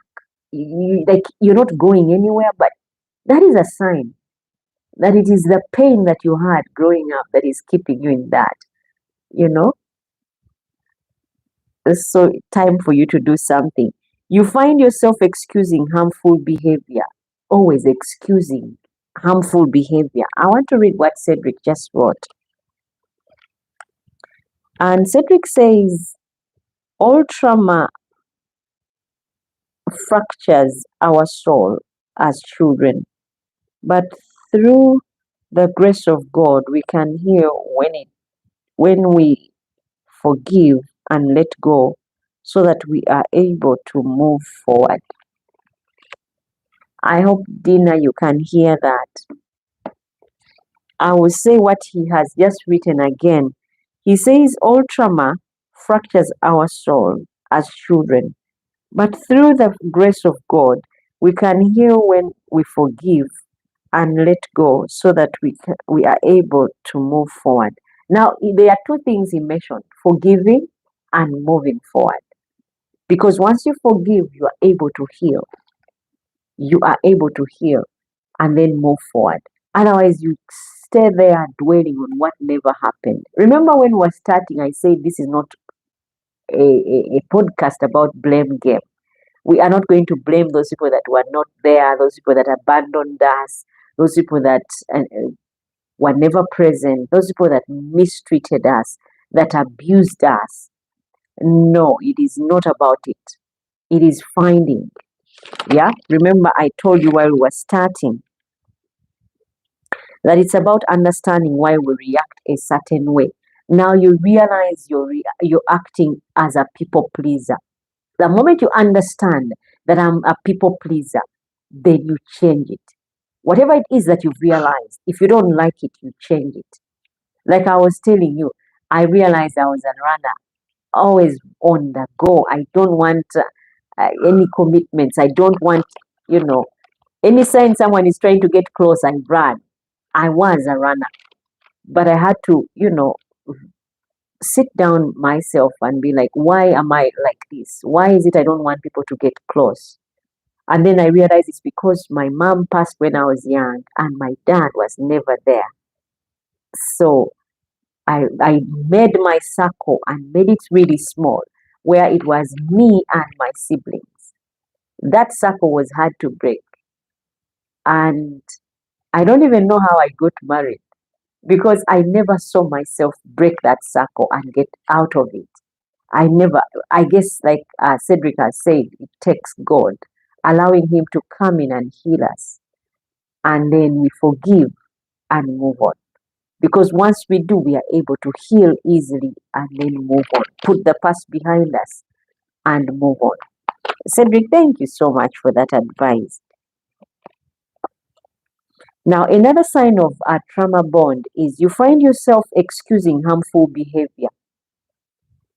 Someone hits you, but you know, in a relationship, but you stay. Someone, you know, insults you, like Nava was saying that her mom got drunk and tore her book for senior four. Yeah. If you excuse such behavior, saying, anyway, she's drunk, you let it go. It is a sign of a trauma bond. You just, we shouldn't be people who take on those things and keep them because her mom did that when she was young. That was when she was young. But if someone does it now that you're older, not in the exact same way, but if history is repeating itself in a certain way, a person is becoming abusive while you are older, yeah, it is so easy if you're excusing such behavior to be trauma bond, yeah, because you are seeing things that are not right happening, but you are making up excuses for them, yet you know exactly where they are heading. They may not be happening in the exact same way while how they happened while you were growing up, where your mom was like Nava, where her mom tore her book and she cried. Now, if it repeated itself while she's grown up and she is in relationships with people who are drunkards and they are abusing her, probably beating her, now it's gone to the next level. If you already don't know that you're in one of those, well, you're in you're having a trauma bond by that. And another one is feeling lost without the person, even if they mistreat you. If you feel lost with them, without them, even if they are mistreating you, that is trauma bond. Because a person cannot mistreat you and you still feel like you can't do without them. You are now used to the mistreat. Why? It has to have something, a base, which is something that happened to you growing up and that never left. Some issues were not resolved. Probably your dad walked off or your mom walked off, and now this person is treating you ill, but you feel lost without them, even when they are mistreating you. That is trauma bond. Now there is a cycle of idealization. You are their everything. You think you are their everything, so you stick around.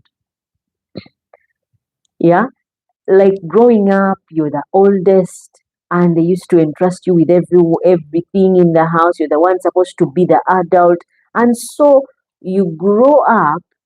An example first before I get to this idealization. You grow up feeling you are the one supposed to be in charge of everyone. You don't even allow yourself to live a little. Be you. Yeah. Because of what happened, growing up, all responsibility fell on you. Good. Nava says, "Good night. God bless. Let's be strong together. We can." Thank you, Nava. Thank you so much for tuning in. Even when you have your kids and you took the time off to be here, we are also about to wind up. But thank you so much. And before you go, I want you to give me a topic. Maybe drop in the comment on the topic you would want us to discuss next Friday, because we'll be here next Friday talking about life.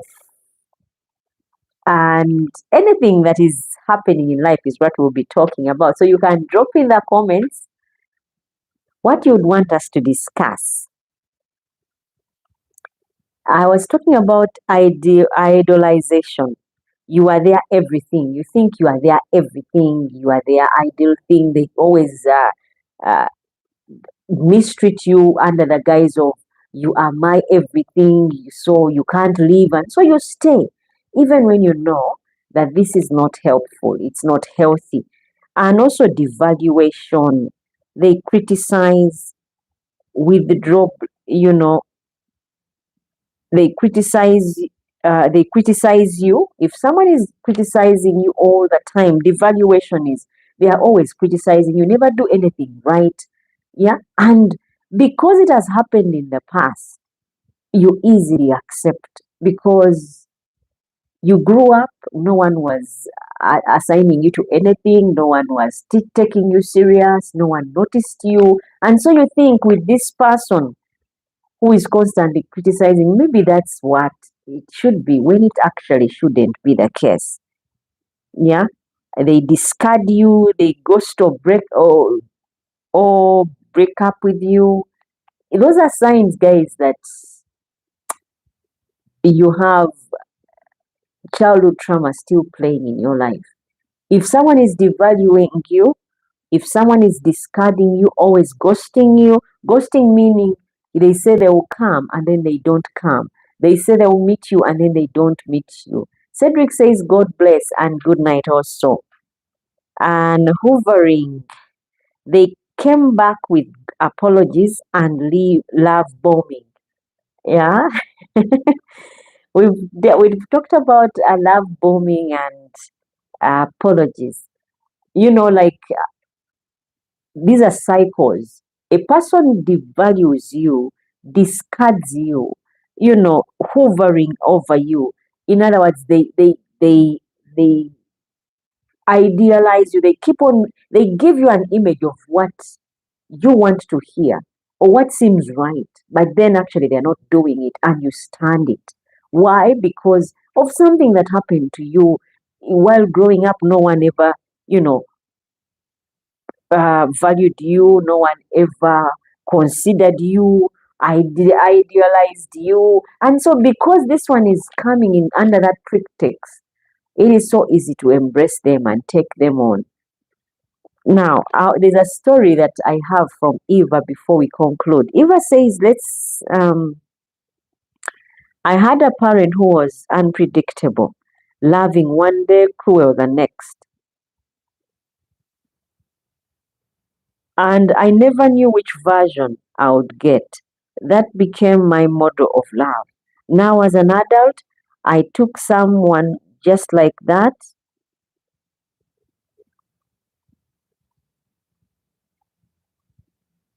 I took someone just like that, and my nervous system equates chaos with love. Because growing up, s- growing up, he says, I had a parent who was unpredictable, loving one day and cruel the next. I never knew which version I would get. That became my model of love. Now, I became, as an adult, I took someone just like that. So my nerve system equates chaos with love. And that is what uh, this person has just said.